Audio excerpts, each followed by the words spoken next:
Dr. Ewen Cameron was president of the American and Canadian Psychiatric Associations. He ran the Allen Memorial Institute, which was founded in 1943 with funds from the Rockefeller Foundation. Nazi paperclip scientists made their way into the CIA and military-sponsored mind control programs here in the United States and Canada. Some of these scientists were friends of Dr. Cameron. Money for Dr. Cameron's operation came from the CIA and was funneled through the Cornell Society for the Investigation of Human Ecology. The systematic annihilation or depatterning of a subject's mind and memory was accomplished with overdoses of LSD, barbiturate sleep for 65 days at a stretch, and electroshock therapy at 75 times the recommended dosage. Psychic driving, the repetition of a recorded message for 24 hours a day, programmed the empty mind. The Canadian government settled a class action lawsuit by 250 former patients of Dr. Cameron decades later, but no person or institution has ever been disciplined or punished for these activities. Linda MacDonald was 25 years old in 1963 when Dr. Cameron treated her for mild postpartum depression. She received 102 electroshock therapy treatments, 80 days of drug-induced sleep, and emerged completely depatterned, essentially like a newborn, totally incontinent, unable to state her name or recognize her husband and children. She had to relearn how to drive, cook, read, and use a toilet. Eventually, unlike many of Dr. Cameron's patients, she made a fairly complete recovery. Dr. Cameron was the premier psychiatrist of the 20th century. He had studied Nazi scientists at the Nuremberg trials and later replicated many of their methods and sought their assistance in the race to control the human mind. Dr. Cameron's mind control experiments were one program out of many programs run by the CIA, Navy, Air Force, Army, and others.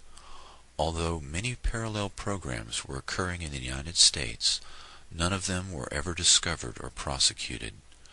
These programs were run by Dr. Morse Allen, Dr. L. Wilson Green, Dr. Martin T. Orne, Dr. Stephen Aldrich, Dr. James Hamilton, and others. These American and foreign-born programmers were supervised by Dr. Sidney Gottlieb, who was in turn supervised by Richard Helms and the director of the CIA, Allen Dulles.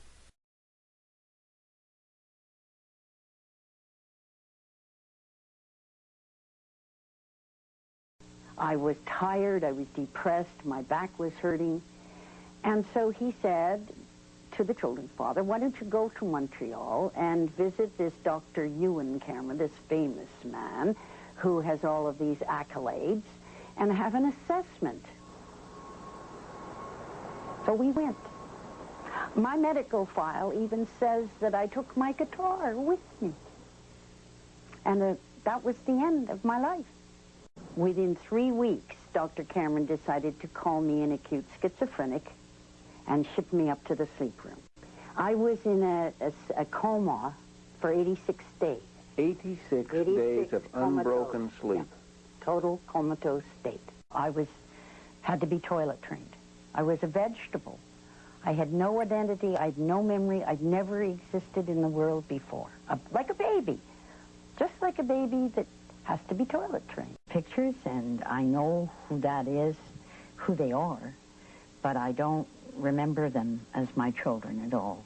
I mean, I know that they came from my body, but there's no, that's all. I don't know, and that's because I was told that.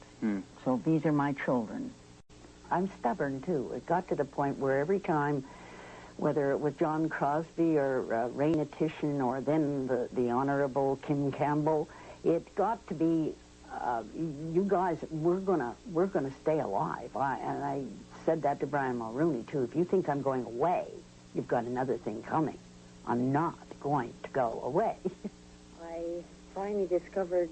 Linda MacDonald would hound the federal government for 4 years before finally in 1992, Ottawa grudgingly agreed to compensate her and some of Dr. Cameron's other victims $100,000 each in exchange for signing away the right to sue the government or the hospital.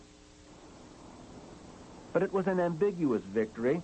Ottawa refused to acknowledge any wrongdoing at the Allen, a conclusion backed up by a legal review of what happened there. It was an awful feeling to realize when I found this out that the man whom I had thought cared about what happened to me didn't give a damn. I was a fly, just a fly.